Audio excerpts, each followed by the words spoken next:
Did you literally have to set up a new email address to do this? Oh, man. And for some reason, I don't know how to... Rinkin led Imps. Where Jack goes down. Burpage. So, you've... I don't know what to say now. Yeah. So, the pig pocket... The pig pocket... Say that. The pig... And the stadium erupts in red, white and blue. You've never seen anything like it. Let's go.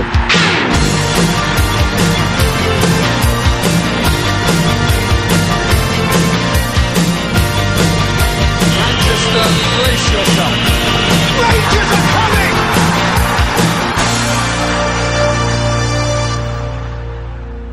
Hi everyone and welcome to the next episode of the iReady podcast. As ever, I'm your host Derek and with me is my co-host Dave. How are you doing, Dave? I'm well, Derek. How are you, mate? Not very good. I started my first day back at work after 2 weeks off there. It's never, ever a good day to be going back to work after holidays. You know, me, I rarely get to go on holidays, so I'm not really in that position a lot, going back to work and things like that after holidays. No, Derek, I'll be honest with you, 100%. Those days are the worst days in the world for me as the first day back. As soon as you drive in to the workplace and you're like, oh my God, this is just a nightmare. So I do have sympathy for you, mate. A bit of a nightmare. It'll not be as bad tomorrow. No, hopefully not. But anyway, we've got 3 games to cover today. We've obviously got the win against Dundee United, Lincoln Red Imps, and the unfortunate draw against Hibs to wrap it up there. So I suppose we better go down the tunnel and onto the pitch.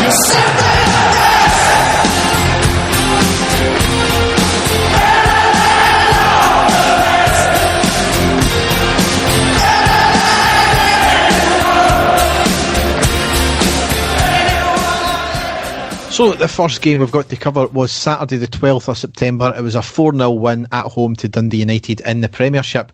One change from the Hamilton game initially with Balogun coming in for Helander. However, Balogun tweaked something during the warm-up, so Helander took his place. Typically. Yeah, exactly. That's like the worst luck ever. You know, a guy that we were really impressed with when he first came in. And we were like, oh, this guy's fantastic, a great find. And he comes and plays a couple of games and then gets injured and he's out for ages. On the plus side, Helander stepped into his shoes and has been excellent up until that game that you mentioned there. No. But he's been excellent, in defence. But, that's just, really bad luck for the guy. You'd have been desperate to get back in, to the team and start getting, playing again.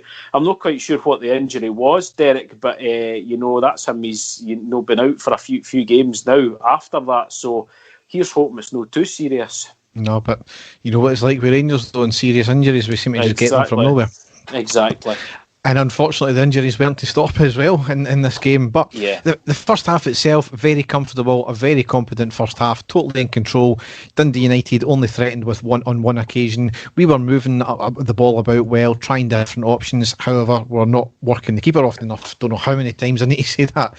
Yeah. In the 9th minute, though, the second injury of the game happens where Jack goes down. Nobody about him at all. He didn't look in too much distress, and he did come off, and Kamara came on. He walked off as well, if I can remember right, and he's not been back since either, I don't think, has he? No, he's not. And again, I'm not quite sure the extent of his injury either. I know they sort of play these things low key, Derek. So again, we just have to hope that it's nothing that's going to keep him out for too long. No. So Kamara came on for him, and on the 12th minute, we got our first goal with Ryan Kent scoring. We played the ball down the left. The ball went to Kent. He cuts inside. A lovely 1-2 with Hadji, who played the ball through the defender's legs to Kent in the box. Kent cuts inside with the ball. He shimmies to create some space and shoots into the back of the net. Just a lovely all-round move there. Great 1-2 with Hadji, and some great skill from Kent as well to make the space for the shot. Yeah, excellent goal. He took it fantastically as well, Derek. And as you say, he goes in, takes on his man, full of confidence, gets past him, no bother, and a brilliant, ferocious, low shot past the goalkeeper and into the net. So great to get an early goal and, build on from that. Yep. A minute later, it was a good move down the left. The cross came in and Kamara with a header just left of the post at mid-height. 18th minute, we had a lot of possession, ended in Hadji having a curling shot just wide of the right post.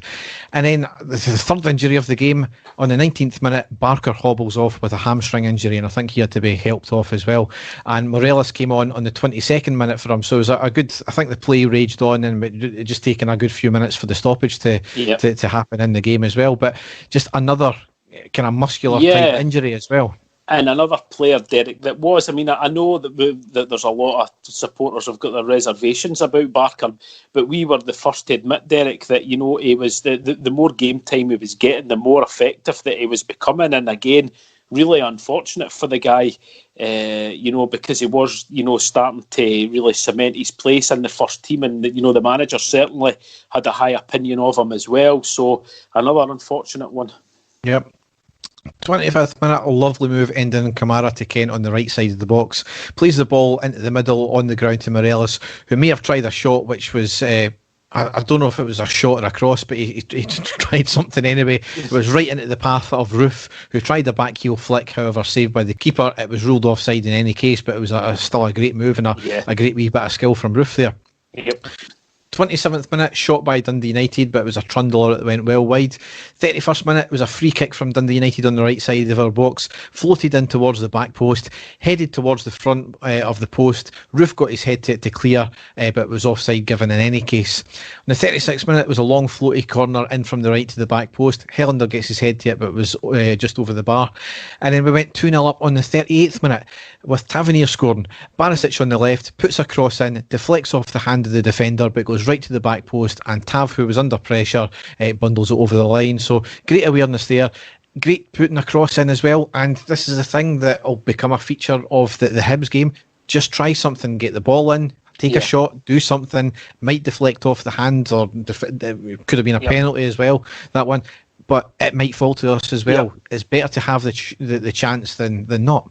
Yeah, take a gamble, Derek. Basically, that's what we're saying, especially in the box. It's quite rightly you've said there. Anything can happen if the goalkeeper can't get his hands to it. It could fall anywhere.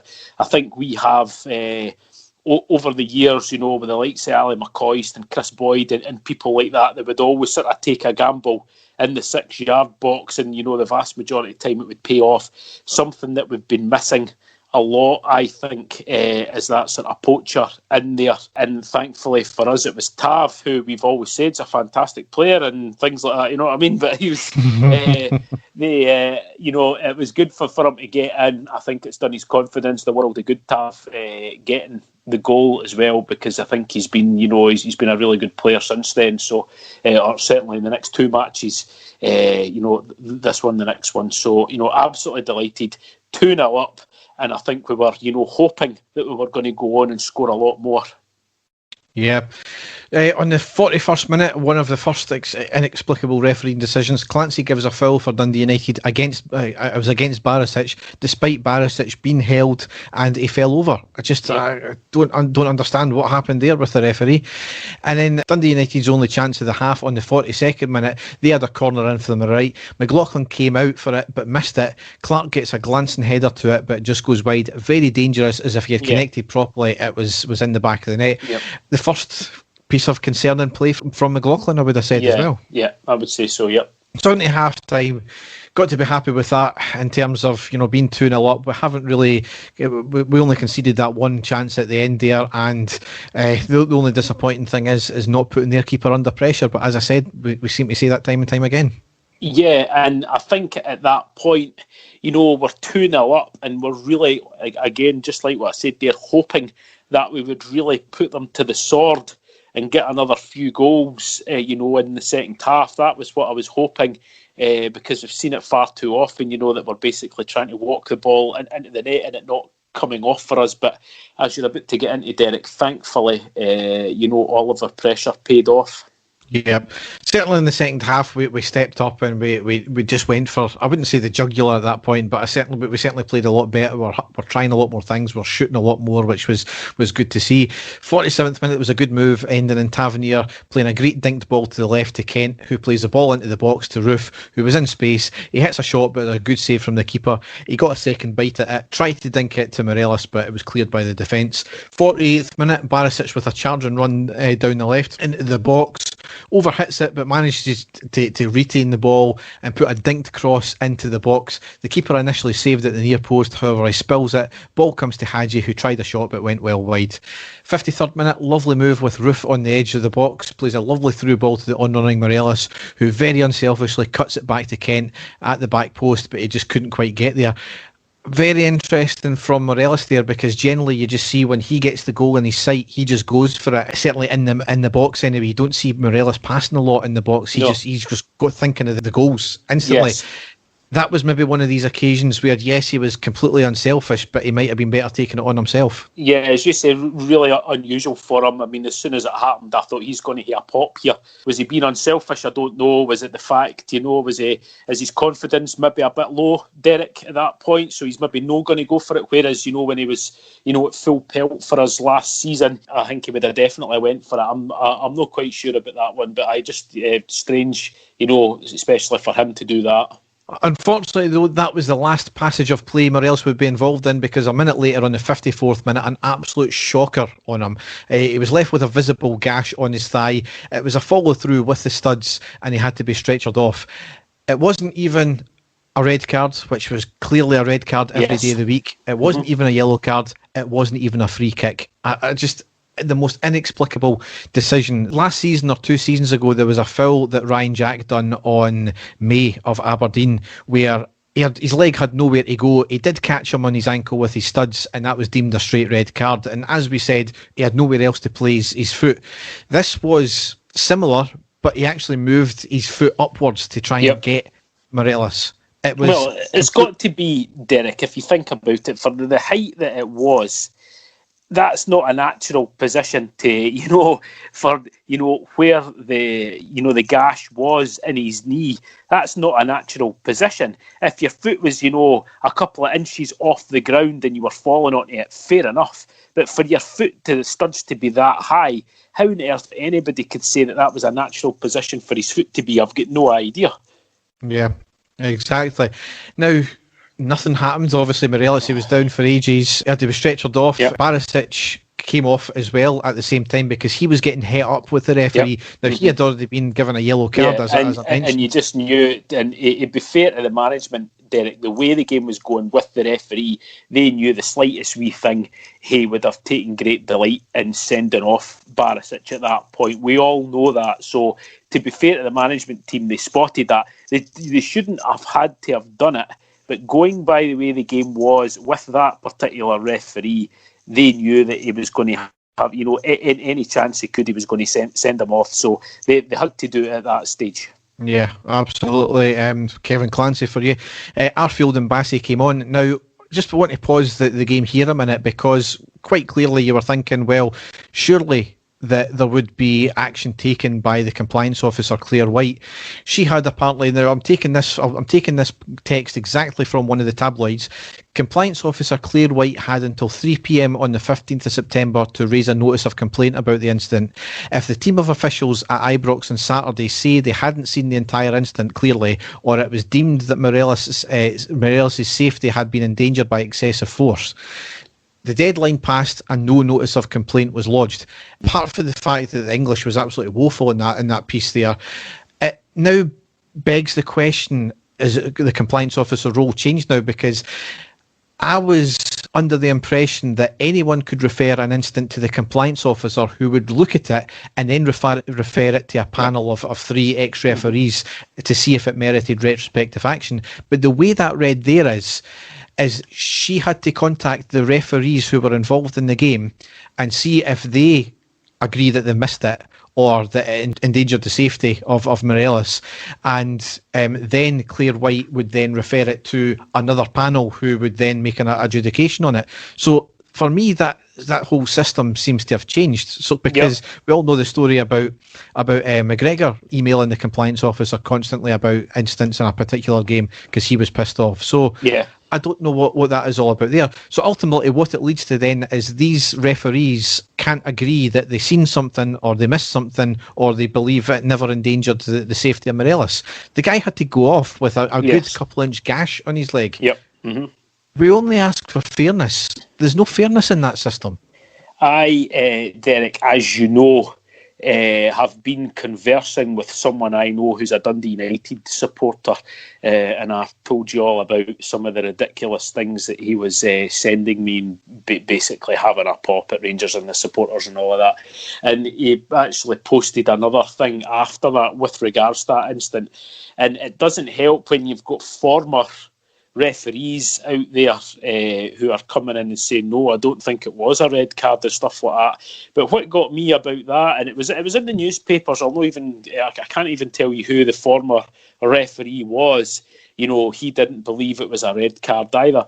Fair enough, Derek, but for it not to be a yellow or not even to be a free kick is absolutely incredible. And as you just said there, surely that is endangering the player.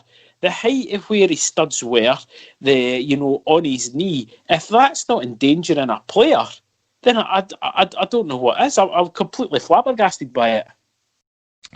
I mean, this is what's now transpired. Now, Rangers, as we know, they like to do things behind closed doors, but there comes a point now where Rangers have to publicly come out and say something about this. Now, I know that Gerrard after the game did say that he'd be interested to see what if the shoe was on the other foot and it was Morelos that gave out. But the club now have it's been a complete dereliction of their duty for their own the safety of their own players, for the fact that they haven't came out and had a go at Clancy, because this is not the first time he's done something like this and allowed an absolute shocker somebody away and with an absolute shocker on one of our players. Rangers need to take the stand on this, and this was the perfect game to do so, because we won the game emphatically, so which we'll obviously get onto in a minute. Now that if we fast forward to the Hibs game that was just there, where there was a clear offside that they scored from, and it wasn't given as offside, it's just sour grapes if we mention anything about that. Yeah, so exactly, Rangers have dug their own hole in this sort of respect, and they're not. The fan, I know there's a way of going about things, and you want to do it dignified and you want to do it sensibly. You don't want to fly off the handle, etc., etc. But at the same time, they've got to be seen to doing something, and they're basically getting our fans' backs up by not seen to be doing something in the public. It's not good enough as far as I'm concerned. No, as you say, what Steven Gerrard said was exactly what we were all thinking. If Alfredo Morelos had done that to another player, there would have been shouts from all of the media and every other fan in this country for Morelos to get retrospectively banned, and you name it, everything under the sun, the book to have been thrown at him, you name it. And I don't think that for a second that there wouldn't have been any punishment during the game if it had been Morelos. Morelos had done that to somebody else, the referee would have sent him off 100%, Derek. I don't care what anybody says. And as you say, I'm quite surprised that the club haven't come out and said anything. I know that Gerrard said that, but like you, I would have liked some sort of statement to that fact, because it was shocking. And again, going back to what I said before, for former referees to come out and say, I don't think it was a red card because he went for the ball and stuff like that. Fair enough to say that. I think it was a red card, but for it, but then for it to be left like that, it should have been at least a yellow card or a free kick, at least. Yeah. But nothing happened whatsoever, and I think that's what made it even more unbelievable. It was just incredible again, Derek. It really was. And for Morelos being this supposedly dirty player, he's never, ever injured a player. To my knowledge, he's never made a player go off injured with any of his tackles. No. But Anyway, we could get lost in referees all night, and we've still got another incident to talk about. But anyway, in the 61st minute, Hadji with a shot into the box. It was saved by the keeper. Comes right out to the left to Bassey, who has a shot, but again saved by the keeper. We could pick up the ball again, ending a cross in from the right, and Bassey headers the ball just wide. Unlucky sequence of events, that one there. 64th minute, Arfield with a shot just wide of the post. And then we got the elusive third goal on the 68th minute with Roof scoring. I missed it. I think at this point I went down to turn the cooker on, which I've already been slagged about online. Tavernier, I've seen it back in replay. Tavernier down the right, passes to Kent, who leaves it off for Arfield, who drives the ball forward, going to the left side, cuts it back to Roof, who taps it into the back of net. Simple as you like, good goal. Yeah, it was great awareness by Roof to see what was going on. Managed to outstretch it, to direct the ball into the net. So no, great all-round goal, team play, excellent. And as you say, to get the third goal, I think that really, put Dundee United's head right down and got us, our confidence up big time to go on and try and get the fourth.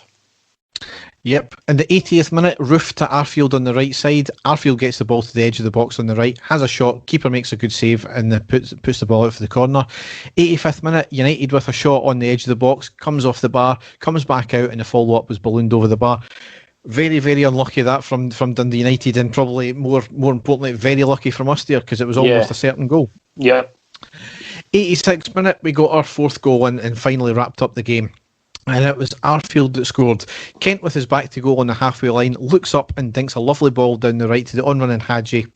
Got to the edge of the box, puts in a lovely weighted ball to Arfield, who shoots it into the back of net. Just all round that move, quick, incisive, cutting edge. It was brilliant all round. Yeah, great goal, fantastic.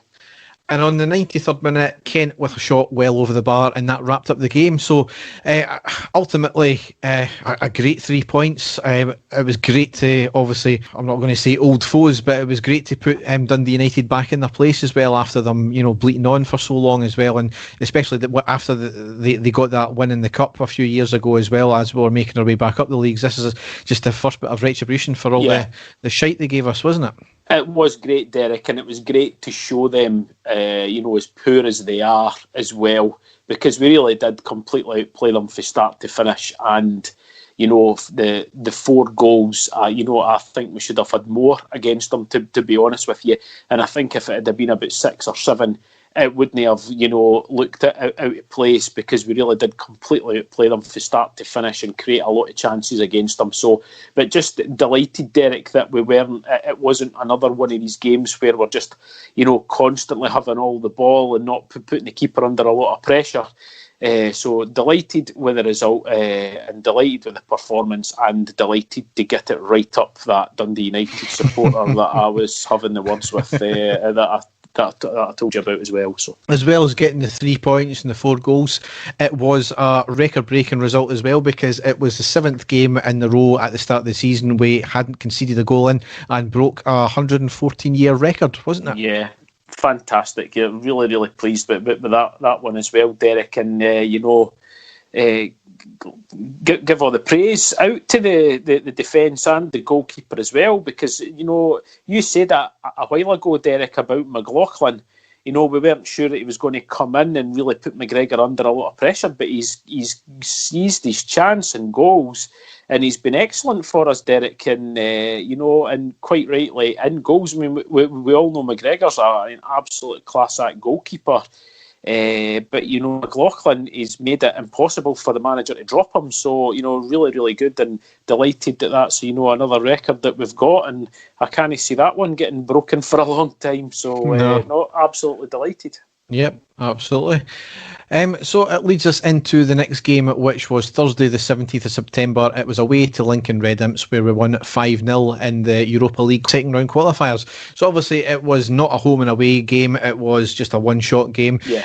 Leads its own problems, because we've used the home and away ties to our advantage a lot of the time in Europe, even going back to Walter Smith days. So it was could have been a bit tetchy. We kind of felt though that we had more than enough quality to take them on. Obviously wary of the fact that they did beat Celtic a few years ago as well. Different circumstances, obviously, though. But we made 6 changes in this game. We lined up McGregor, Tavernier, Edmondson, Goldson, Hadji, Itten, Kamara, Stewart, Roof, Barisic and Arfield. On the subs bench we had McLaughlin, Helander, Defoe, Davis, Kent, Patterson and Morelos, who gladly made the bench at least after that, picking up that injury. Yeah. So really, the game itself in the first half, apart from the 2 goals, not a great deal to talk about. We were in complete control. The 2 goals came from set pieces, and McGregor had nothing to do. I don't think he had even any kickouts, to be honest. Pretty much all the possession. We were trying to get in behind the defence, but we were a bit pedestrian at times. We didn't really test our keeper again. Roof going off with a suspected calf injury, which was a big concern as well, and it was hopefully only a precaution, which we'll get into as well. On the 18th minute, though, it was a good move from a free kick with Arfield playing a through ball on the right side of the box. Stewart got the ball, puts in a cross into the box, and it just snuffed out for the corner before Roof got the ball. We did go a goal up, though, on the 20th minute with Tavernier scoring, and we making it 1-0. Tavernier pulled rank over Hadji to take a free kick from about 25 yards on the left-hand side, up and over the wall, into the postage stamp, and as I said in the post-match reaction, vintage free kick from Tavernier, because it's vintage in terms of we know that's what he's capable of, and also vintage because it's a bit of a rarity for him to do that. Yeah, I know. I mean, a few seasons ago, Derek, it was happening, quite a few times during the season, but we've not seen it often enough. But great free kick, got it over the wall, right into the top corner, as you say. Technique was excellent, and at that point, had excellent timing for the second goal to really take any pressure off us whatsoever. So absolutely brilliant, to get the goal at that stage. Yeah. On the 41st minute, that's when Roof went off injured and Nathan Patterson came on for him. A bit of a strange one, that substitution, we thought initially, because obviously you're taking off a striker, putting on a right back. So certainly it looked as if initially that Tavernier was going to push up to the right wing, and then Patterson was going to drop back into the right back, which happened until obviously the second half kicked off. But anyway, we did get our second goal on the 48th minute with Goldson scoring. It was a free kick right at the touchline on the edge of the box on the left hand side, was floated in by Barisic to the back post, may have taken a slight nick off the head of the defender, but went right to Goldson at the back post, who nods it home very coolly. Really, really well taken goal. Yeah, it certainly was. Straightforward stuff as well, Derek. I think we've seen it. I was watching him the whole way and could see it happening, and very, very well executed. Great goal, straightforward for him, but as I say, great goal. For the defender to get in there. So again, delighted for him. Would do his confidence a world of good as well. Yep, absolutely. So into the second half, Tavernier came off at half-time and Morelos came on. So ultimately, it ended up just more or less a straight swap when you looked at it. Patterson's kept in that wing-back role and Morelos pushed up into Roof's position. 46th minute, Patterson with a cross in from the right, Itten with a decent header in the box but a comfortable save from the keeper. 55th minute, Hadji with a free kick from 35 yards, up and over the wall, keeper moved for it and it was a comfortable save, but he spills it. Our attacker running in, but the keeper managed to regain the possession. 58th minute, ball into the box on the right, Stewart allows it to bounce twice whilst being under pressure from the defender, gets a good shot off and forces the keeper into a good save to put it out for a corner. 60th minute, Barisic down the left, great cross into the box, bounces and Itten gets his head to it. Keeper makes a good save, but Itten are drifted offside in any case. 62nd minute, free kick whipped in from the right from Lincoln Red Imps. Edmondson ducks, ball bounces to the back post, ball falls to the Red Imps player, and after bouncing off the back of Goldson, the Red Imps player shoots and McGregor pulls off a great save at close range and eventually cleared. So a bit strange from Edmondson. Don't know why he had to duck with that one there.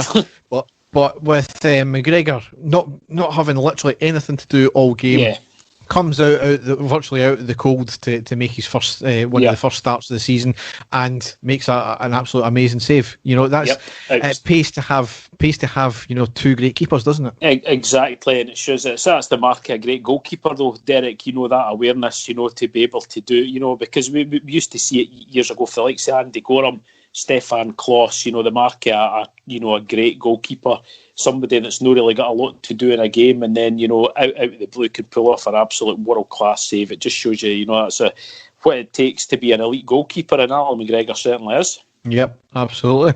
62nd minute, Itten came off and Defoe came on. I think this is his first start back after being out injured this season. Yep. And then literally in the same minute, we go 3-0 up with Morelos scoring. It was a free kick from Barisic from the left to the back post, headed back across goal by Stewart, right to Morelos, who really only had to tap it in. Great vision from Stewart there. Brilliant, yes. Another player that's not had a lot of game time, Derek, so, for him to do that and simple, straightforward goal for Morelos, excellent stuff. Yep. 72nd minute, Red Imps with a shot but right at McGregor and comfortably gathered. 81st minute, ball played by Patterson from the right on the ground to the edge of the box at the centre for Morelos, who turns it into a decent shot and the keeper makes a good save. Again, he had to take 2 bites of it, but we never got the second bite there. And then we went 4-0 up on the 83rd minute with Defoe scoring. The cameras went down, nobody's seen it live. However, the replay showing, Patterson down the right, cuts it in, passes, and on the edge of the box, it was a dummy by Morelos. Hadji picks it up, passes Defoe, who had his back towards goal, moves away from goal, a quick turn and a snapshot into the back of net. That was just classic Defoe, that. I mean, brilliant. The vision and the skill to do that, and was outstanding. Great wee dummy by Morelos, and Patterson, ever since he came on, he was been outstanding in this game and certainly one for the future. If not, can he do a job just now? Yeah, and it's someone that I know they've got real high hopes for as well, Derek. He certainly looks the part, doesn't he? And for Defoe, for a guy to have been out, for quite a while, to come straight into the game and just really be on a few minutes and to pull off something like that, again, shows the guy is a class act. I'm delighted to see him back. Absolutely. 85th minute, Barisic puts a fast-paced cross in from the left, hits off the arm of Defoe and into the back of the net, however, quite obviously ruled a foul. However, 2 minutes later, on the 87th minute, we rounded out the game, going 5-0 up with Morelos getting his second of the game. For some strange reason, it seemed to be that Red Imps were playing a very high line, which just kind of goes against what you're want to do when you're so many goals down. The ball was played to Defoe on the right hand side, feeds Morelos the ball, picks it up on the edge of the box, who dinks it past the keeper. Just a great incisive goal once again. Again, Defoe involved and Morelos playing a great shot past the keeper. Just a great all round move again. Yeah, it was great link up play as well, Derek. Great awareness by Defoe and a fantastic goal by Morelos, and confidence from the first goal growing, and that's what we want to see. Yes. So just in that game there, obviously it means we qualify for round 3 of the qualifiers, which we'll get into. The media were before the game, quite apoplectic about the fact that we were staying on a £120 million super yacht, which was like £200 a room. For a skint team, we're not doing too bad, eh? No, that's it again. That's all the drug cartel money Derek was pouring in there. But as well, the shocking thing as well is for a supposed decent TV network, Premier Sports, the feed was absolutely abysmal. Apparently, for those who were watching it, it kept breaking up. The third goal, the fourth goal, everybody lost at that point. Premier Sports decided to blame it on their third party local suppliers, and the only trouble we had on RTV was the with the fourth goal, where I think everything went down there. So a bit strange, and the SFA of in their wisdom decided to I think give the Scottish Cup to Premier Sports. So we'll need to see how that one pans out, won't we? Excellent. Aye, great stuff. Yes. So next game we've got to cover, the last game here, is on Sunday the 20th of September. It was away to Hibs and we drew 2 each. 5 changes from the Imps game. We lined up McLaughlin, Tavernier, Helander, Goldson, Hadji, Davis, Kent, Kamara, Morelos, Barisic and Arfield. On the subs bench with McGregor, Bassey, Edmondson, Defoe, Itten, Patterson, Jones, Balogun and Barjonas. Disappointing to say the least, wasn't it, Dave? Yes, it certainly was, Derek. I think we all had high hopes of this game, hoping and praying that we were going to maintain our record of clean sheets. Certainly going in quite confident, especially with the defence, going in quite confident. And again, turning into one of these old stories, Derek, isn't it? I'll let you get into it. Yeah, I mean, in terms of this clean sheet record, to be honest with you, see if it meant 3 points, I would quite happily win 2-1 every single game, or 3-2 or whatever it is. I mean, yeah, it's good to have, but it doesn't get us the points at the end of the day. In this game, as I said in the post-match, I think ultimately we bottled it because it's not as if we played bad. We certainly played bad in defence. We certainly had enough chances though to wrap up the game, and it was always going to be the first big test of the season because obviously Hibs sitting in second place. So, but anyway, the first half we started off bright enough, moving the ball about well, and then from about the 15-minute mark onwards, we completely switched off. We allowed ourselves to be bullied off the ball. That and some dirty play by Hibs that went unpunished. That coincided with us seeming to run out of ideas. We got the ball to the wing. We crossed to nobody. That's when we could actually find a pass. Our passing went completely missing. I think we're trying to be too clever again, trying to walk the ball into the net and not shooting. All Hibs had to do was stand up to it. They didn't even need to make, life-saving challenges or anything like that, as it was really pretty powder puffs from us. We can play some lovely stuff at times, but at the same time, we can be so timid. Really disappointing. Yeah, again, it's like a lot of games that we've witnessed already, Derek, isn't it? It was very sort of deja vu-ish, the way that it was going. And as you say, in the early stages, I thought, oh God, you could just tell at that point that, we're going to run into some problems. And, I hate that. I hate this expecting something's going to go wrong. It seems to me I've not felt like we're really going to go out and hammer a team, for a long time. There's always that bit of doubt in the back of your head, especially this game. I was confident in the Dundee United game, but for this game, there's just always that wee niggling doubt in the back of my head, and I hate that. It's a nightmare, and unfortunately, that's how it turned out in the end. Yeah. So the first 5 minutes, we started off at pace from both teams who were going from one end of the pitch to the other. It looked as if it was settling to be a fantastic game. 10th minute, corner in from the right. Morelos got a skiff of a header to it, which bounces off the ground and wide.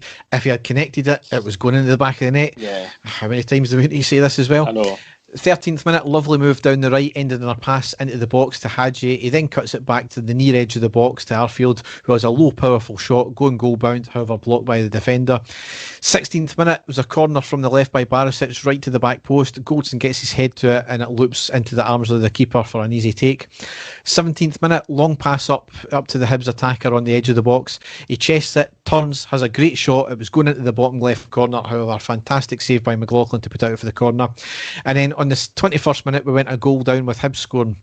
It was a long diagonal from left to right, gets across into the box on the deck after Barisic hesitated to actually make a tackle, comes right to the unmarked man who had a first-time shot through the legs of the keeper. So ultimately there, you've got Barisic being really poor and not actually just going out and attacking the ball. He just held off and allowed the player to get the cross in. And then the unmarked man in the box, I think it was meant to be Davis picking him up. He was in acres of space. Nobody picked him up at all. And then through the legs of the keeper. Could you argue the keeper could have maybe done better there? It's poor when the keeper's on his line that a ball goes through his legs, but for the amount of times he saved us both in this game and other games, I'm not going to put the blame on him at all in this one because the defence should have done their job properly. It was poor, Derek. Again, I'm not blaming Steve Davis here, but a guy who has experience. He must have been aware, of the player in there. Quite surprised that he was left with that amount of room and quite a simple, straightforward goal. I think that's more disappointing than anything, isn't it? That the fact that it was such a straightforward cut back and in an area like that to be able to get the shot away, with very little challenge, is very disappointing considering how well the defence has been playing. So. Yeah, it was a big setback at that stage of the game. Yep. 34th minute, Ryan Porteous with an off-the-ball incident once again with Morelos. It looked to be a shoulder, if not a forearm, to the head of Morelos. He got a yellow card for it. It could have been a red, absolutely. Yep. It arguably should have been a red. Yep, and that's definitely. Mm-hmm. That's what's annoying when it's an off-the-ball incident like that. When there's no attempt to go for the ball, then you've got to say, if the referee's seen that, which he clearly has, then why is it not a red card if it's a dangerous play like that? So I suppose it depends what's been put in the match report of what he's seen. But another Hibs player was booked a few minutes later for virtually the exact same incident on Hadji this time. Hadji went down injured for a bit, and I think it was I wasn't watching Sky or whoever was beaming it, but Chris Boyd said that was a straight red card. So yep. just at the same time, if he's only booked Porteous, then he's I suppose all he can do is book this player as well, so he set the precedent there. However, we did score the equaliser right on the stroke of half-time on the 46th minute, out of absolutely nothing as well. Down the right-hand side, a lovely cross into the back post by Kent, lovely control with Morelos. I think it was initially his chest, then his foot, and then he shoots it into the back of the net on the volley, I think it was, from the 6-yard box. Great skill by Morelos, a great cross by Kent as well. And as I said, out of nothing. Yeah, I know, and as you say, it can just show you the sort of what Kent can do. But we all know he's been playing really well this season. But wee deft touch and he's off in a fantastic ball in. And again for Morelos, absolutely brilliant. I think the 2 goals midweek will have done him the world of good. And it was an excellent finish by him, quite a tight angle as well, and a great time to be getting back into the game, because at that stage, Derek, it was getting to there. If we went in 1-0 down at half time, it would have, we would have, us as fans, and I hate being like this, like I said, can be very down on the team, and it would have totally have changed the way that we were thinking, and probably the team as well, to constantly try to struggle back to even get a draw. So a fantastic time to score and to raise hopes for the second half. And at that point, I was really quite hopeful, Derek. I went in really, really positive into half time and delighted, that we'd scored, and really looked forward to the second half. Yeah. So in the 46th minute, a corner in from the right from Hibs bounces and comes to the head of the attacker, who from about the penalty spot put in a header, but it was a weak effort and comfortable save for McLaughlin. And your expectations were certainly well founded, because in the 56th minute we scored our second, went 2-1 up with Arfield scoring. It was a bit of genius play, to be honest. Tavernier to Arfield on the right, who plays it on the deck into the box for Arfield, who lays it off to Hadji, who plays it quickly back to him for Arfield to have a shot off the post and in by the hand of the keeper. It was just that very close, tight-knit play from Arfield to Hadji there, which was just genius. I know the distances weren't great on it, but just the skill, the precision of it there was just absolutely genius from them both. Yeah, great movement, and as you say, the control and the touches and the awareness was fantastic. I thought Arfield had actually had a very good game. I think he was excellent. Since he was playing in the Red Imps game, I think that's done him the world of good as well. He was starting to become a bit of a forgotten man for us, and we all know that he could come up with really vital goals for us, and that certainly was. And it was excellent, great finish from him as well. Absolutely brilliant. 60th minute, a quick break up the park after Davis recovered from his own mistake in our box. Great ball by Hadji to played to Kent, going forward, has a shot outside the box, forcing the keeper into a great dive and save. 65th minute, Hibs crossed the ball from the left. Hibs player flicked the ball goalwards from 7 yards. A great save from McLaughlin, which keeps the ball out. The ball was spilled, a bit of a scramble in the box, and eventually cleared. Living dangerously at this point, and this is when the point for me changed. We had to make changes at this point. We never did once again. Yeah. It was coming for about 5 minutes beforehand, and then Hibs, I think, really kind of taken a lot of the possession, a lot of the pressure, and no changes came. And once again, we're talking about Steven Gerrard not making changes at the vital time when it's clear that the game has changed to our detriment. No, I agree 100%, Derek. As you say, it was just after the sort of lucky escape that we had there. The warning signs were there. Hibs were getting on the ball a hell of a lot more. They were, getting forward. And as you say, at that point, maybe bringing on another, sort of defensive-minded midfield or something like that. Just to pick up extra men, extra runners and things like that. But it wasn't to be, and unfortunately we were punished and changed the whole game for us. Yeah, absolutely. 68th minute, snapshot from 25 yards from Hadji, caught the keeper unaware, who pulled off a good save. 70th minute was a corner in from the left by Kent, Helander with a head just by the right post. And then on the 71st minute, we conceded a goal and went 2 each. Goldson with a poor pass on the edge of the box, loses possession.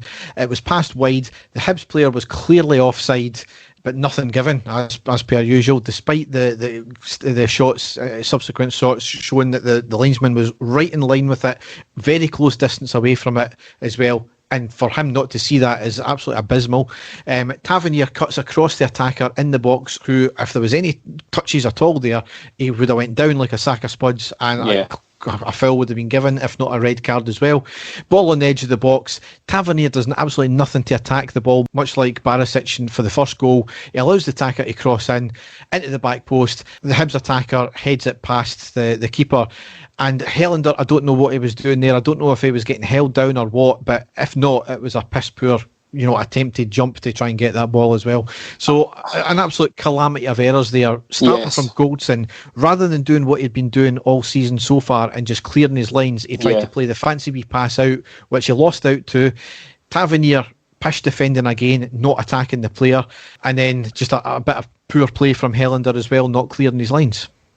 As you say, Derek, there's no one player we can pinpoint there to say that they could have done better. It was nearly the whole defence, even McLaughlin as well in goals. And I know it's maybe a bit harsh, but we've seen him pull off absolutely incredible saves, and it seemed to be sort of a header which looking back he may have been able to get a hand to as well. So as you say, going by a comedy of errors and poor defending, it's the whole defence has been at fault there, because not one of them has stood up to the challenge, and it was really quite poor because it was originally from our own mistake, and again being punished by our own mistakes, and that makes it even more frustrating, doesn't it?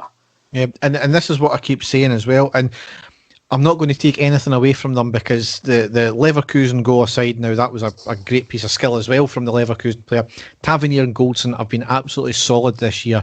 Tavernier in the last few games obviously adding a couple of goals as well. But these are the defensive lapses which cost us time and time again, and which cost us points and results last year as well. And as you're right, it's not just one player you've got to pin this on, it's a whole bunch, and it just so happens that it's the two people we've been talking about time and time again about having concentration lapses in defence. As I said, they've been solid, both of them, this season, and this is the first time that they've arguably been tested defensively this season, and they failed. Yep. So what else can you deduce from that? It's two pieces of bad play. They need to learn from it. That's all I can really say about that. I know.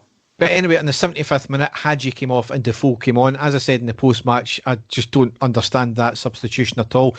We're losing out in midfield, so you take a midfield, like an attacking midfielder off and put a striker on. So was Defoe or somebody else going to drop back? Doesn't make sense there. I would have stuck another attacking midfielder on to try and shore up that midfield to try and get the goal. We already had... Morelos was still on the field at that point as well. I think Davis, he was hit and miss in this game, largely miss, unfortunately, and I would have taken him off. Anyway, the last piece of play we've got here is... folk are maybe making a bit too much of it, to be honest, but it was a great piece of play, a long ball up through the middle of the Hibs box by Davis. Arfield with a volley right at the keeper, who pulls off a great save, comes back out to Arfield, who tries to pass it past the keeper again, but makes another great save and eventually knocked out for the corner. Now, I think both of them were great saves, and I think people were criticising Arfield for the second chance, which, could have been a wee bit lazy, and it should have been just blasted rather than a pass, potentially, but I felt it was two great saves by the keeper. Yeah, but I think Arfield has came out himself and kind of putting the responsibility of that, on himself. I think he's taking it quite badly himself by coming out and sort of apologising for the miss. So I don't know if that's what's maybe played into a lot of people's minds there, Derek. Again, it's hindsight, isn't it? He did try and place the second shot where the better option would have been just to thump it. And again, unfortunately for us, it wasn't to be. Another frustrating time. Yep. And the last piece of play we've got is the 84th minute, where Kamara came off and Itten came on. Now, you can't blame Itten for anything there. It's still getting up to speed with the game, and I think he needs more game time as well. But anyway, 2 points dropped, and that's what the disappointing thing is. And as I said in the post-match, I'm not going to go overboard like some people. Some people are calling, this vanity project of Gerrard needs to end now, and we need, get him out now, etc., etc. Yeah, he's still not learning certain things when it comes to substitutions. You need to make changes earlier than he has been doing. However, I don't see anybody, complaining at the starting lineup because I felt it was the strongest team we could have probably put out. Yeah, it was maybe lacking in the bench because of injuries. I think we had 4 defenders on and a lack of midfielders. So yeah, I think we're still trying to get 1 or 2 midfielders in the transfer window. It was the strongest first team we could have put out, I felt. We're not going to go through every single game winning. We just know that it's going to be one of these seasons. It's a very rare occasion that happens. You know, if it happened every year where we could go through every single game without dropping any points, then it would happen a hell of a lot more than it does. And you know, Celtic are going to drop points as well.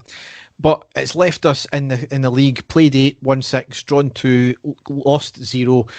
Scored 17, conceded 2, goal difference plus 15, and we're on 20 points. We're on top just now, 1 ahead of Celtic, but they've got a game in hand, and we are level on goal difference. We're 3 ahead of Hibs, and we're 8 ahead of Aberdeen, who've got 2 games in hand. So, not the greatest it could have been. Celtic, you know, at the weekend, as much as we've still got to focus on our own game first, you know, Celtic apparently weren't great shakes either. So, you've got to appreciate they are going to drop points as well at some point. Well, they're bound to. Certain decisions are going for them that are going against us. Derek, going by the reports that I've heard, I've not seen their game at all. I don't watch their games unless they're playing against us.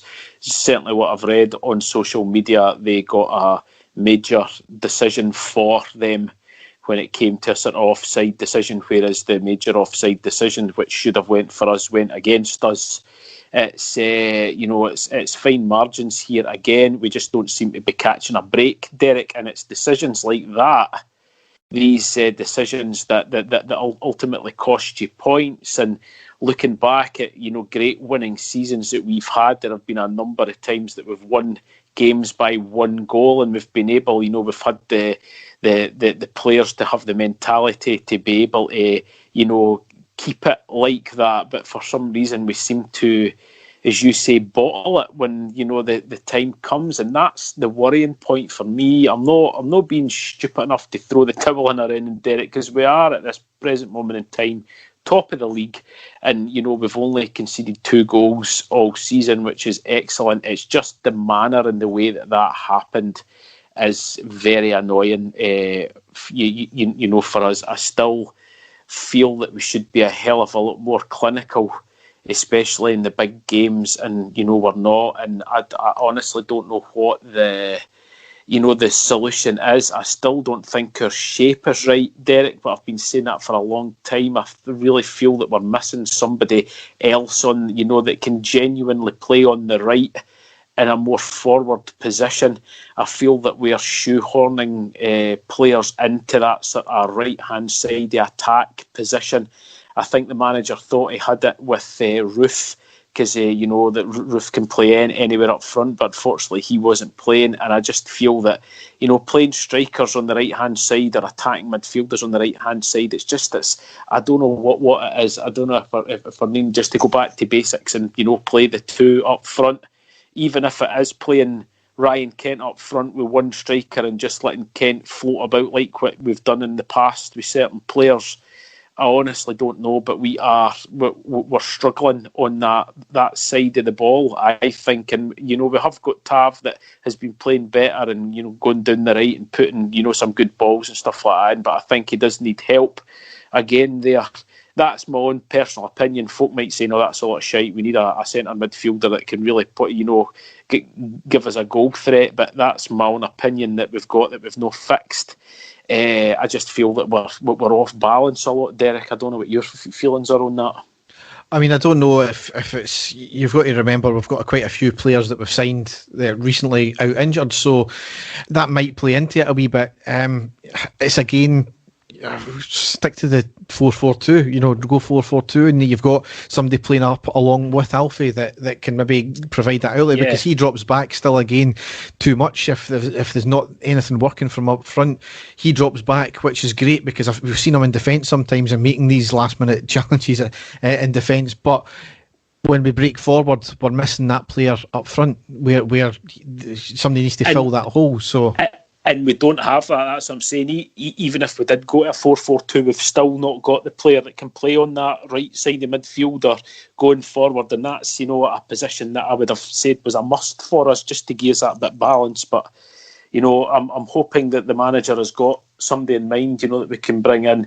There has been a lot of rumours and stuff like that, but still nothing as yet. So we'll just have to wait and see what happens there. But disappointing result in the end, Derek. I think we were all really hoping. Every Rangers supporter I spoke to before the game said this is a big test for us to prove that we are, we've got the bottle, and I think we were all really up for it as fans, that we were going to go and really show everybody. And unfortunately, again, it makes us look as if we have bottled it, doesn't it? And it's just really disappointing.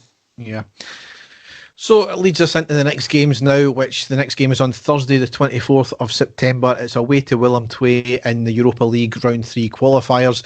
And that today has been moved to 8 p.m, which is good because I think it was a 6 p.m. kick-off earlier. So that's hopefully... shite for me, Derek, because I'm working and I was going to watch it at 6 o'clock and then leave straight for my work. Now I'm going to miss it completely. So I'm rather annoyed about that. Oh, well. So you would just have to keep me updated, Derek. That's what you're going to have to do. Oh, fuck's sake. It's exactly. hard enough watching the game and keeping notes for the game. So on the next game after that is Sunday the 27th of September away to Motherwell in the Premiership. That's a midday kick-off. Now they just thumped Aberdeen 3-0 there. I know Motherwell have not been playing great, but that's a big result for them as well. Exactly. Next game, if we get past Willem II, it will be Thursday the 1st of October. It's a home draw to either Hajduk Split or Galatasaray, so a massive game there. We beat them and we're into the group stages. That's if we get past Willem II, obviously.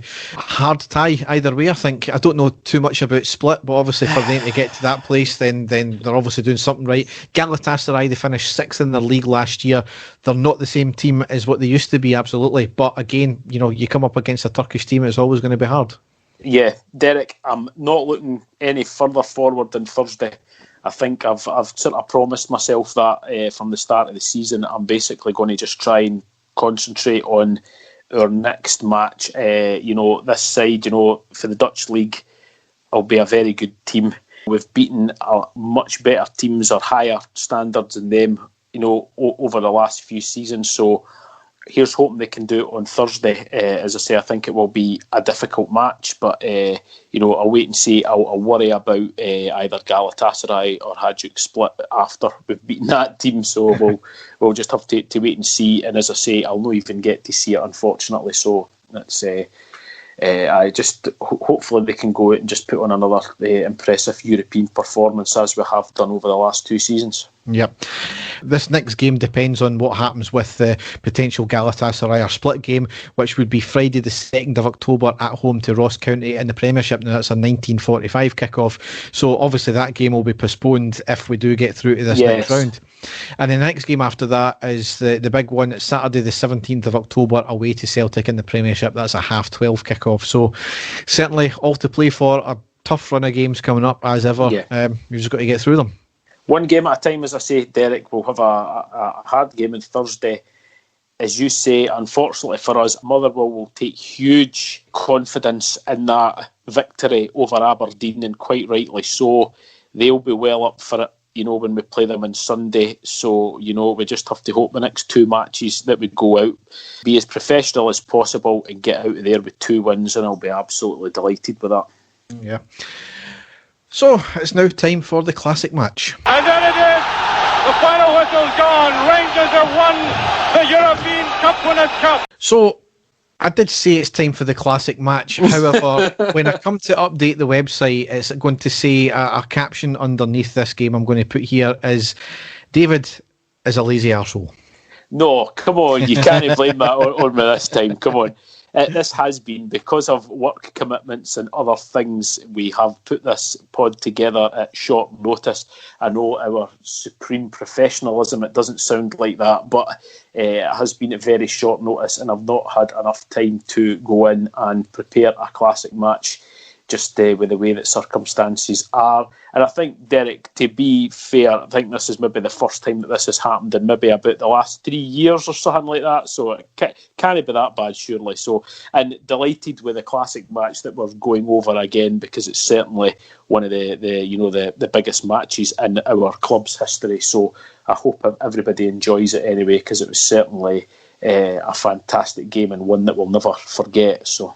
Yes.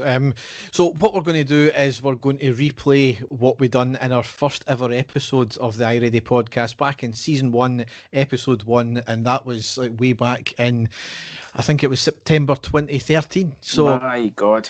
Well, we'll need to give our apologies for the poor audio quality, and I don't think we've got any match commentary or anything like that when the goals go in. But basically, we're just ripping the right off of our first ever episode, because obviously we've been going for, this is the 8th season now. There's people new listeners might have not heard what we've said about the game before, and probably haven't went back, and probably quite rightly, mind you. And hopefully it will now make us sound extremely professional, when we go back to listen to that one. So, but I hope everybody enjoys it regardless. Yes, enjoy. Rangers fans in the last 20 years will all relate to this game. We all talk about it quite a lot. We all talk about where we were when it happened. We all talk about what we did at the end of the match. It's just one of these games, I think, that will live with all us Rangers fans, possibly for the rest of their life. Now, the year was 2005, and the date was the 22nd of May, a Sunday. That day, for all us Rangers fans, will forever be known as Helicopter Sunday. Craigan's going to play this. It's a long one. Up there. Varga. Fallen. Shot! He's fallen! He scored! He scored! McDonald scored for Motherwell! Scott McDonald has scored! The Celtic players can't believe it! They're dead in their feet! Motherwell has scored! 1-1 in Fir Park! The title will be heading to Easter Road to Rangers! The helicopter is changing direction!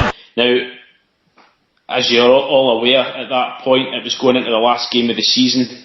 Celtic were a point clear from us, and they were playing away at Fir Park against Motherwell, and all they had to do was win their game to clinch the title.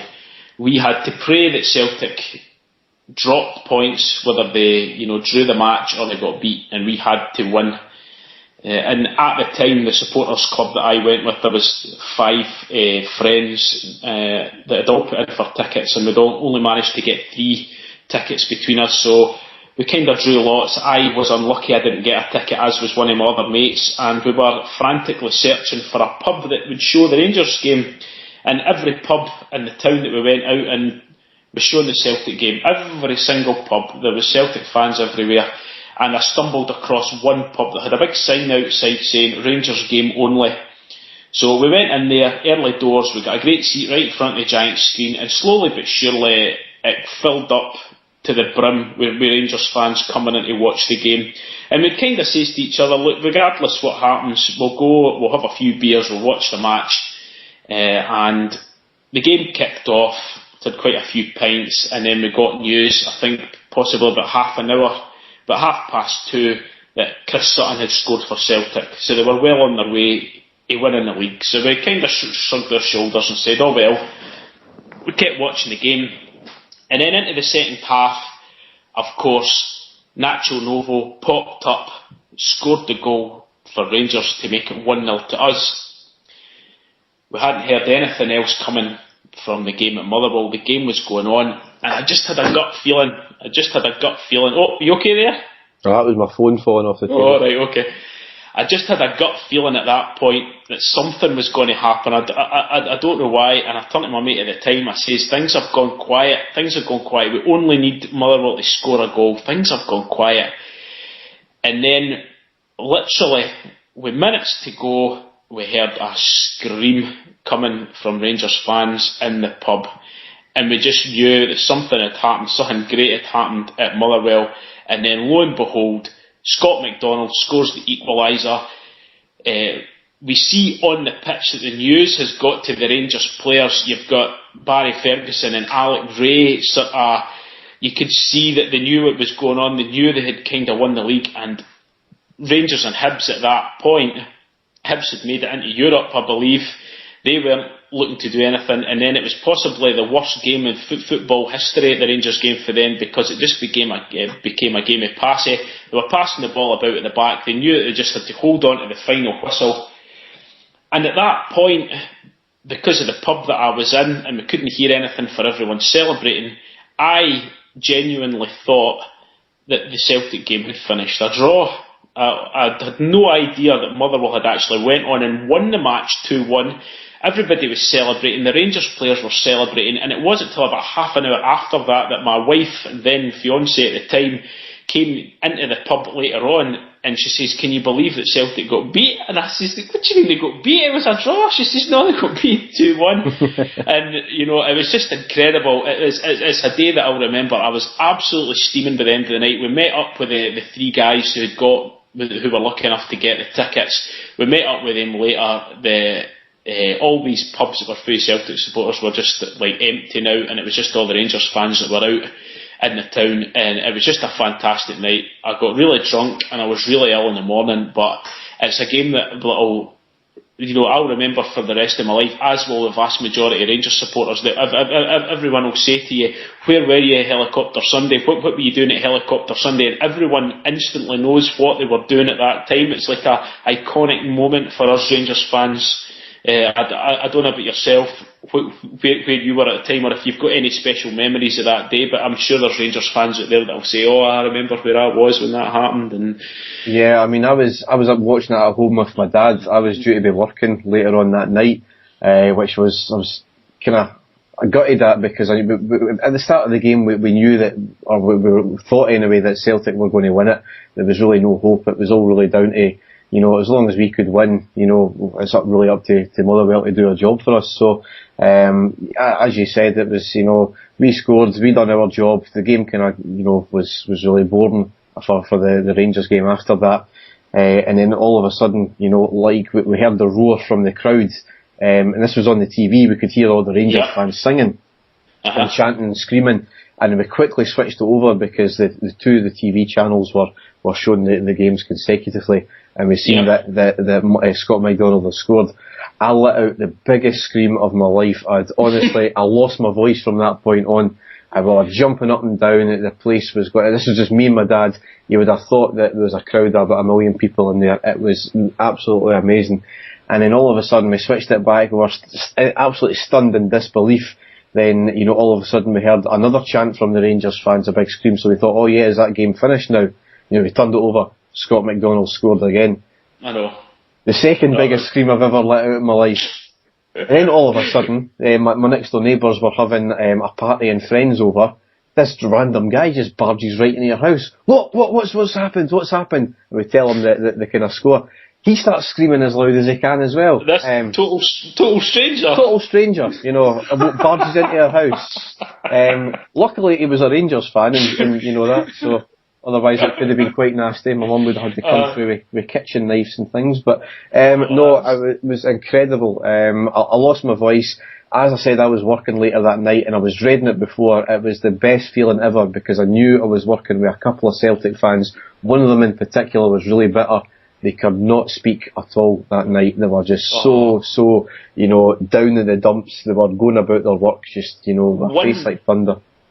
One thing that I can remember, and I'm hoping that someone can clear this up for me. I don't know if you've heard this. It's possibly an urban myth about this game. I don't know, unless we actually spoke to the people involved. But I've been told by quite a few people that at the time that this was all going on, Alec Ray's wife was apparently in New York. I don't know, she was at a trip of some sort. I think that deep down she must have thought the Rangers weren't going to win the league and whatnot. And apparently, again, this is maybe a lot of rubbish, I don't know, but I've been told she was apparently walking about in New York, and she gets a phone call on her mobile from her husband, who is in the dressing room after the game, celebrating. He phoned his wife, he got a bit emotional and he started crying. So Alex Ray's wife, hearing Alex on the phone crying, starts crying herself, tears of joy because her husband's so happy but so emotional, and she's standing in the middle of a very busy street crying. And the next minute, this big guy comes up behind her with a Yorkshire accent, because the accent's straight away, and asks her if she's okay. And she turns around and she looks at him, she says, yeah. And he says, what's wrong? And she says, Rangers have won the league. And the chap says, oh God, don't tell me, that's enough to make anybody cry. And it turns out that it was Mick McCarthy. If that story's true, that is brilliant. But I've heard that from quite a few people, that this was Mick McCarthy, and he was going to console her, and when she said that Rangers won the league, he went, oh, that's enough to make anybody cry, and shook his head and walked on. So I would love to find out that that's a true story. So if anybody knows Alec Ray or knows his wife or anything, please let us know if that's a true story, because that is a bit of an urban myth out there that I've certainly heard. But if that's a true story, that's just a classic for, another classic story for Helicopter Sunday. This is where every week we're going to be doing a classic match, and it's going to be games that I've attended or Derek's attended, games that stick in our mind. We've been talking about this a lot, any time that we've been speaking about the pod, about games that we could do. There's so many to choose from, but that was certainly the first game that I really think that we had to cover was Helicopter Sunday. But I might go back a few years before that and speak about certain games and that. But Helicopter Sunday, one of the greatest days, being a Rangers fan, I believe, and everybody's got their memories, so I hope that put a smile on everybody's face just thinking about that and thinking about where they were and how they celebrated and all that. So, what a game that was. It will always live in the memory of every Rangers fan who was alive and being able to remember that point, won't it? It was a phenomenal day.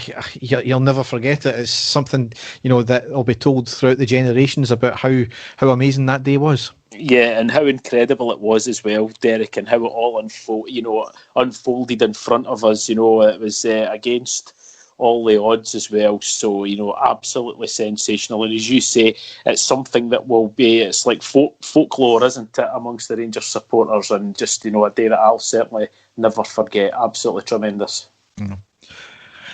Just an FYI here, Dave, the last episode we done of this podcast was on the 5th of September. It's now the 21st of September, and Dave never had any time to do a new classic match. That's correct, yes.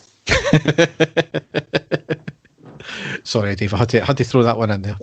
Listen, I don't have to defend myself. I know the reasons. You're just trying to shame me, and it's not going to work. We should have done one when we went out to the pub the other day. Exactly, we should have.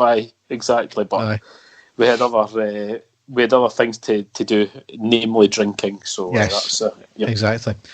So it's now time for the news.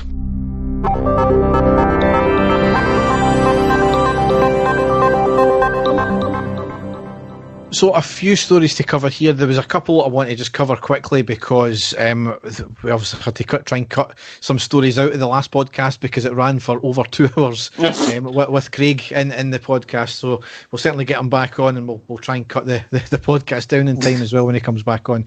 But anyway, there was a deliberate fire attack on Alan McGregor's car at his home. A car was vandalised previously, not long ago prior to that as well. Ongoing investigation into this, so don't want to say too much, but it's very worrying. It's not the first Rangers player's car to be targeted. And remember, we had the team bus a few years ago destroyed, which never even got used as well, and I don't think that even got resolved as well. So a really worrying turn of events there when players' property is getting set alight, which you never know what could happen with stuff like that. It's very, very serious. Really, really serious, and worrying for the player as well. Very unsettling. Also, that things like that happened. What the motive is, we don't know. But certainly, we don't like to hear anything like that happening, regardless who plays for who. It's really, really serious stuff, and it's as you say, we can't really speak about it because it is ongoing. But surely, I'm hoping that the truth will come out as to what's happened, and we'll just have to wait and see. But definitely worrying times, Derek. Yeah. Next story here that I meant to cover in the last one, and again can't really say too much of it because it's still ongoing through civil legal proceedings. But former director Imran Ahmed, former CEO Charles Green are to receive a formal public apology from the Lord Advocate and Police Scotland, with the latter to get damages following the drop charges in 2018 over the Rangers takeover. Following on from that, former administrators David Whitehouse and Paul Clark have been awarded £600,000 between them after the Crown Office had admitted that the case against them was unlawful and motivated by malice. So there's a lot of legal connotations involved in this there. Again, I'm not going to go too much into it. However, again, it does turn it round to see, well, if this has been the case, is there any legal recourse for either Rangers or the liquidators of the old co in terms of, well, if things had been done correctly, then there might have been a recourse initially. So we'll need to watch this space. Somebody's got off with something. I'm not going to say who. And it's just an absolute abomination that things have happened the way it has. And nobody's going to be held account for the things that went on legally or illegally at Rangers during those times.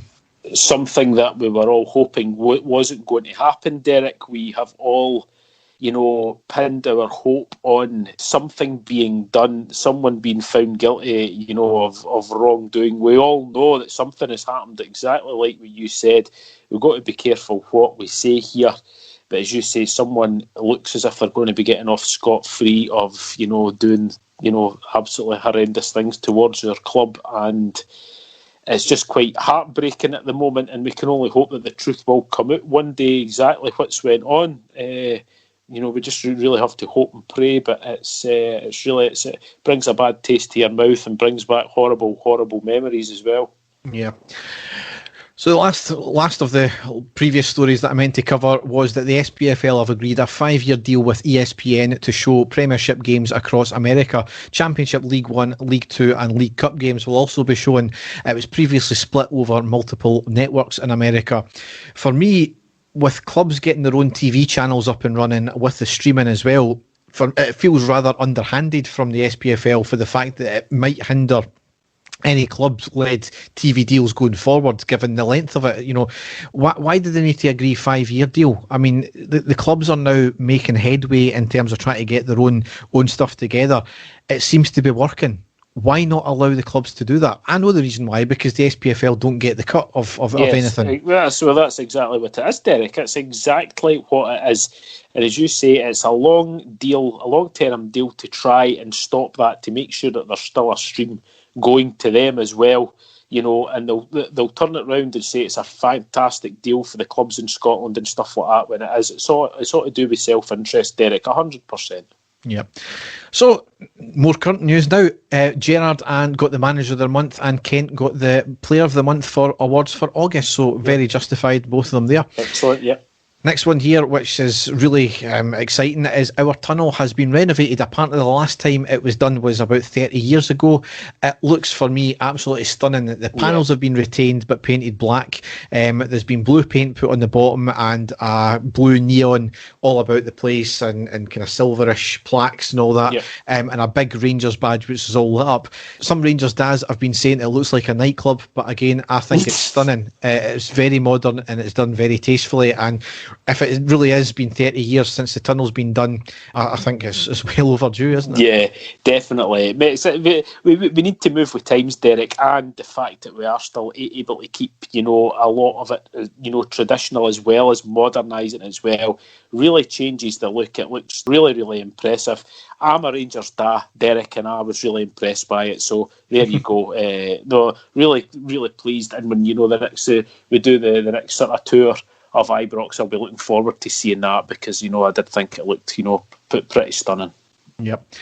Again, I want to watch what we say in this one, but the man who recorded himself breaking into Ibrox to plant a flag, shout obscenities and spit on the pitch after Celtic were awarded the title has been to court. He's pled not guilty. Does it surprise you? He put a fucking video up of it. It's mistaken identity, Your Honour. But See that video that I recorded in my cell? It wasn't me.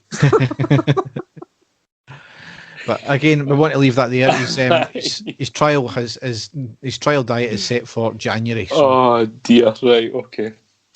Castore had a focus group with a select amount of fans. I think there was like 10 or 15 fans, I think, involved in this, and it was to discuss ongoing issues.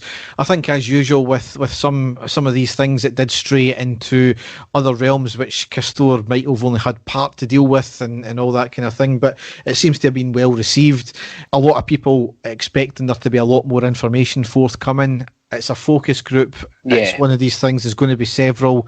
It seems we just need to, yes, they've admitted there has been issues, as long as they get rectified. And that's the thing. They're ultimately a brand new outfit that started up, and we are their first major client. They've obviously had big high profile clients before, but nobody in terms of volume sales that they've had. There will be teething issues. There has been obvious issues. They are trying their best to rectify them. If they're not rectified for the coming year, for next season, then absolutely, that's when I think people can do their dinger and they'll be justified at that.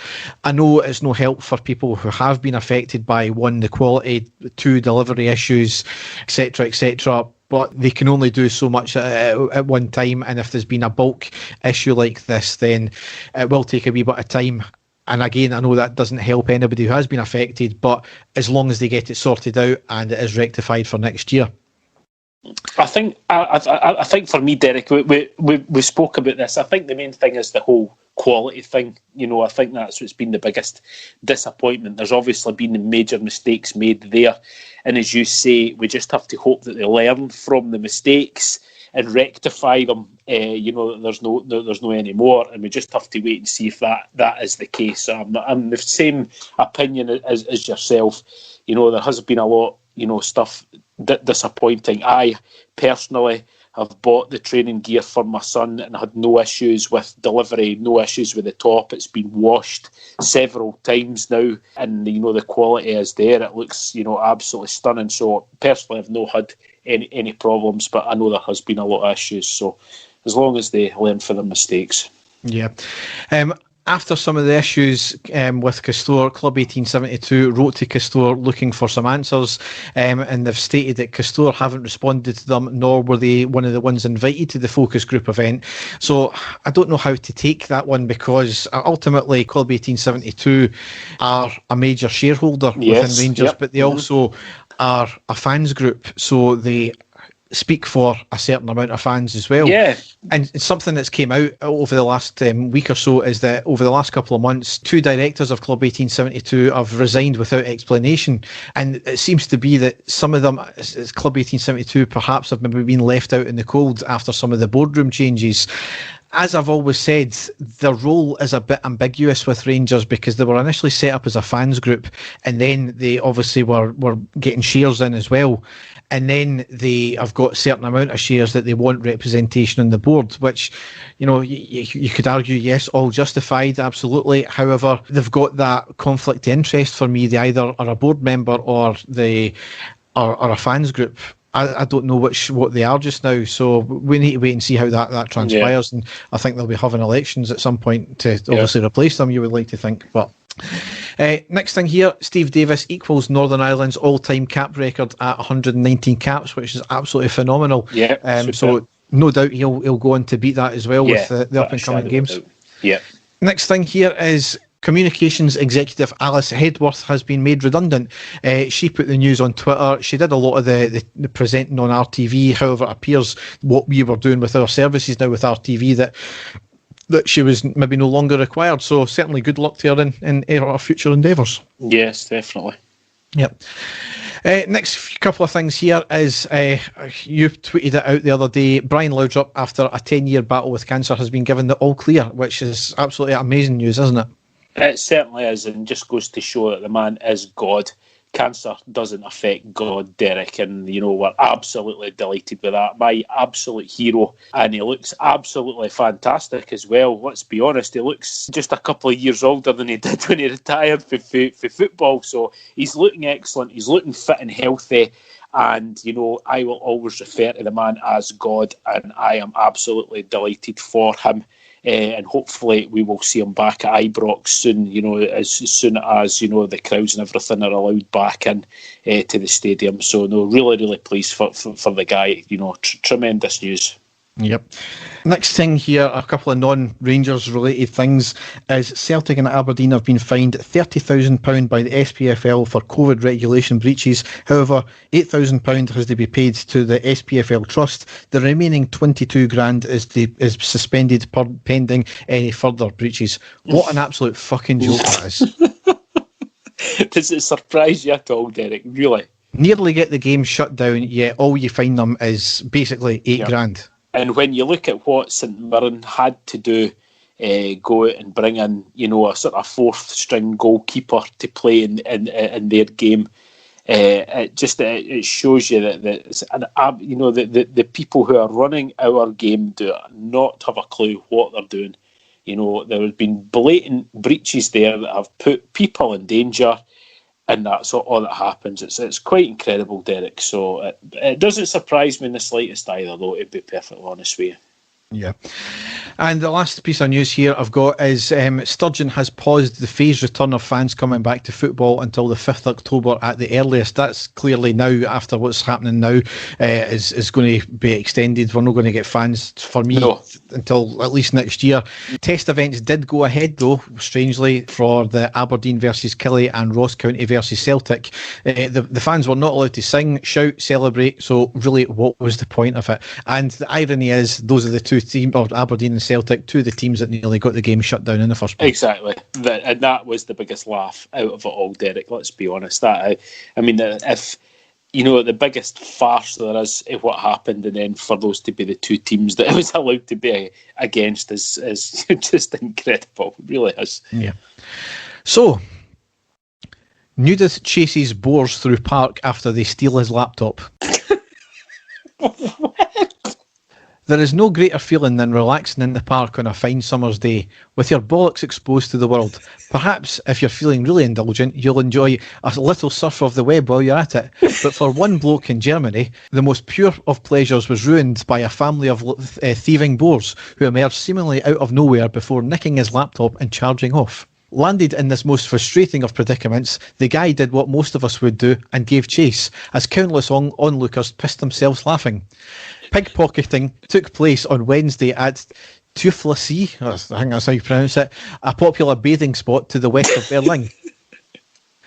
Now, in centuries gone by, if a boar stole your bodkin or whatever while you had your bits out, you'd at least be able to console yourself with the knowledge that only eyewitnesses would get the pleasure of laughing at you as you gave chase. But this day and age, the bodkin is a laptop, and eyewitnesses have cameras with social media accounts. So as such, it was inevitable that the most perfect of moments would become a viral hit.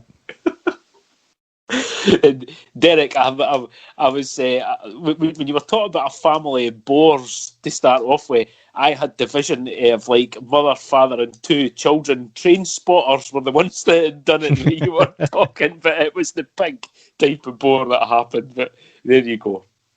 Yes. So on that note, we will end the podcast. Yes.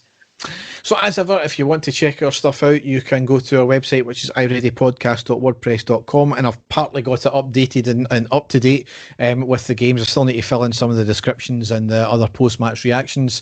However, I'll get to that at some point. So we've just got to look forward to the game on Thursday. It's going to be a tough one, but we'll see what happens, and I'll be back with a post-match reaction then. Definitely, yeah. Because as I say, take it one game at a time, Derek. Worry about this game, and then we can go on to the game on Sunday as well. All these games are now turning into vital matches for us. So, just concentrate on each one as they come. Yep. So, thanks for listening, and goodbye. Take care, folks, and goodbye. And the stadium erupts in red, white, and blue. You've never seen anything like it. Let's go.